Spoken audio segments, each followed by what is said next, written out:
Duncan Cartledge Online. Insights for construction professionals.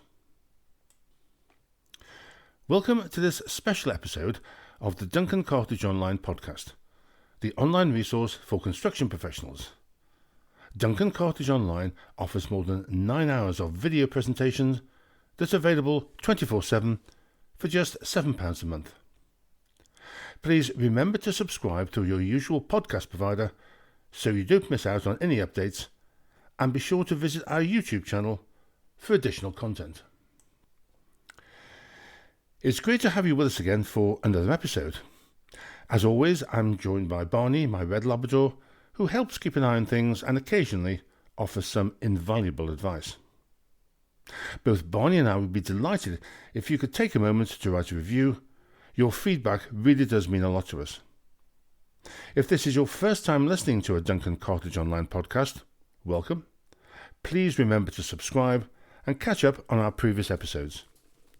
To our existing subscribers, thank you very much for your continued support. Please help us by spreading the word about the podcasts. In this special edition, Barney and I will just be posing one question. Collaborative construction. Just how far have we come?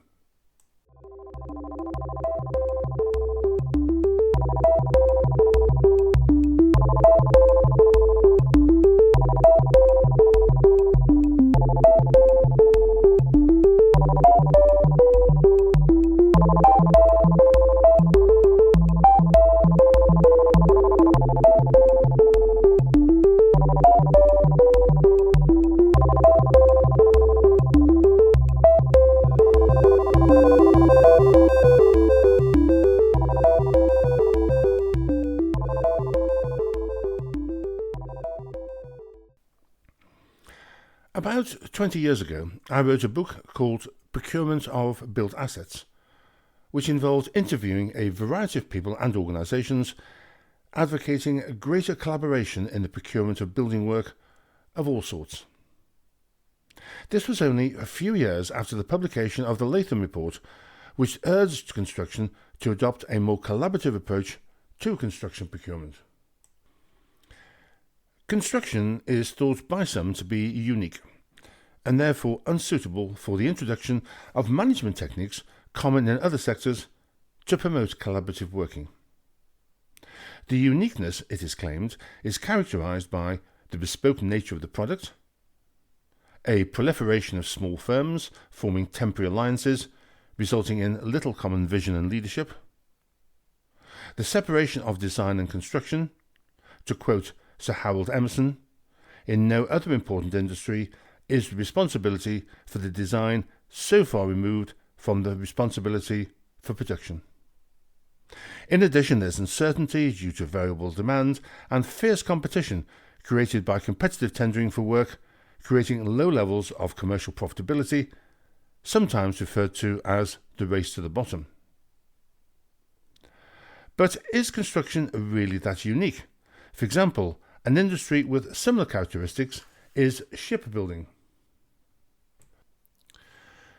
The shipyards of post-World War II Japan were one of the first to introduce supply chain management into its processes in the 1950s, despite, like construction, producing bespoke products by operations carried out in the open air with large supply chains, and was so successful that the Japanese shipbuilding wiped out the majority of its competitors during the next 25 years.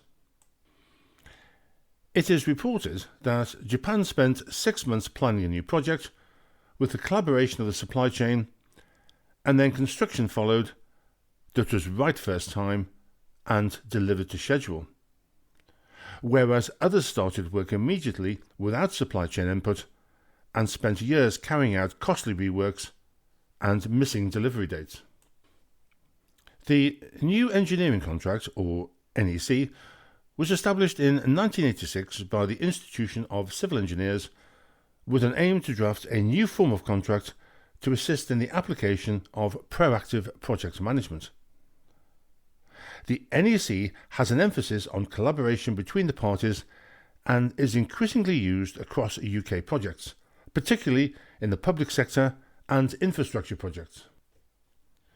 The updated NEC4 suite of contracts was released in 2017, with amendments in January 2019, October 2020 and January 2023 to include a design, build and operate contract, an alliance contract, followed by the release of the Facilities Management Suite in 2021.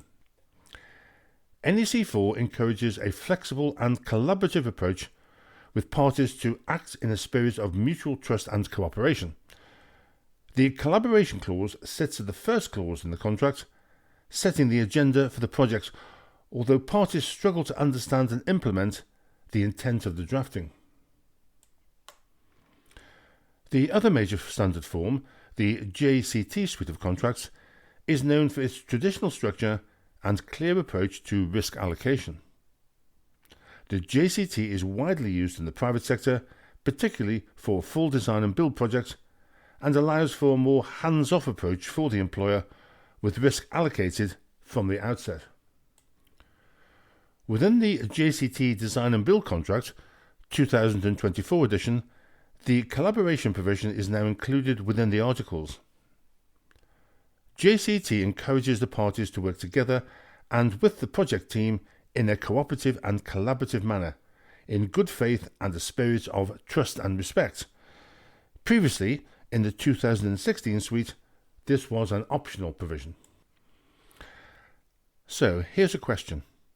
On a scale of 1 for no collaboration and 10 for total collaboration techniques, in projects during the past 12 months, how would you rate your organisation? When I address this question to an audience, very few people respond with an answer over 5. A survey carried out by the RIBA a few years ago appeared to show that only 22% of those surveyed employed collaboration techniques on all their projects. The reasons cited for not being more cooperative included client concerns over risk and liability. However, does it really need to be like this?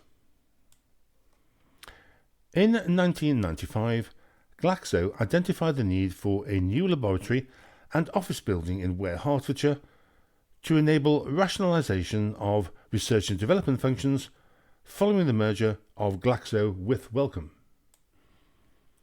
The company found a construction industry that was inflexible, reactive, cost-focused, insular, contractual, claims-conscious, inefficient, and with poor profit margins.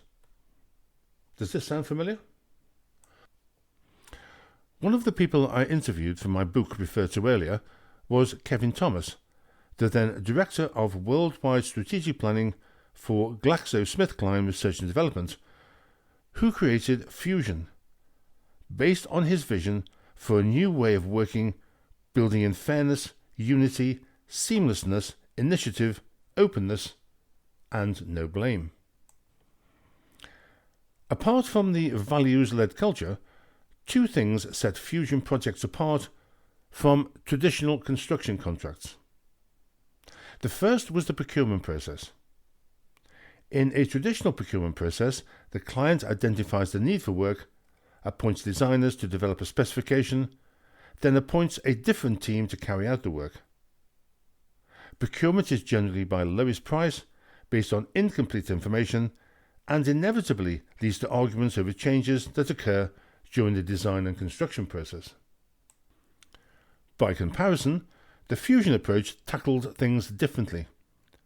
The client identifies the need for the work and then appoints the whole team to develop the specification and undertake the construction in parallel. This early involvement means that everybody understands the client's needs and can contribute fully to the project's development. It creates a team focus on the client's needs from the outset, which makes it possible to absorb changes as the work progresses. The second difference was the way in which decisions were made and communicated. By adopting a parallel design and construction approach, decisions are targeted to the needs of the installation program rather than all being taken unnecessarily at the beginning. A project board made up of users, site specialists, company advisors, and project managers works with the implementation team to manage the scope of the project, based on the client's evolving needs. The implementation team develops, implements, and manages expectations. Close collaboration between the two groups ensures that the implementation plan meets the client's objectives and that changes in scope can readily be taken on board. Cost certainty is assured by everybody having access to a single project budget, which dynamically reflects decisions that are made. As a result, the new laboratory and office buildings in Ware posted savings of 18% on cost and 40% on time compared with traditional procurement, with snag-free handovers, and what's more went on to win Contract Journal's Single Project Partnering Award. So, what happened to Fusion?